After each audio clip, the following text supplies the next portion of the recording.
Alright, in this video I'm going to do a couple examples of solving logarithmic equations, and anytime you solve logarithmic equations, once you get your answers you always have to go back and check for extraneous solutions.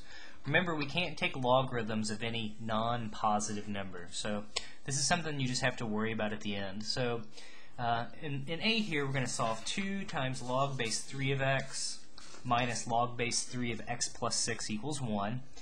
The first thing I'm going to try to do on the left side is rewrite this all as a single logarithm. So I can rewrite 2 times log base 3 of x as log base 3 of x squared. We can move the coefficient up as an exponent. I'm not going to do anything with my second term here.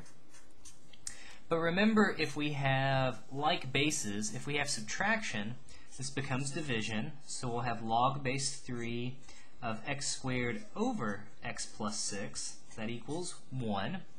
And now what I'm going to do is just rewrite this using properties of exponents. So it says 3 to the first would equal x squared over x plus 6. So okay, now we've gotten rid of the logarithms. And now I'm just going to multiply both sides by x plus 6. On the left side, we would have to distribute our positive 3. That would give us 3x plus 18 equals x squared on the right. And now this is a quadratic. I'm going to make the left side 0 by subtracting 3x from both sides and by subtracting 18 from both sides. And I think this is a quadratic that's going to factor. So I believe this factors as, how about x minus 6 and x plus 3. That looks okay. So if we set each factor equal to 0, we'll get our solutions, our potential solutions, to be x equals 6 and x equals negative 3. Now let's go back and look at the original problem. We were trying to solve 2 times log base 3 of x minus log base 3 of x plus 6. I kind of check. Notice if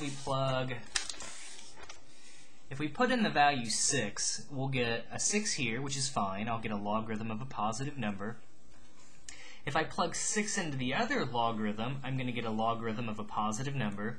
And so far so good. And you can check that if you plug 6 in, this is going to work. But notice if we plug negative 3 in, we're going to have a logarithm of a negative number. On the second term, we would end up still, if we plug in negative 3, we would have positive 3. But on the first part, we would end up with 2 times log base 3 of negative 3 minus some other stuff. But already, because we have this negative inside of a logarithm, that is bad. And that means x equals negative 3 is what's called an extraneous solution.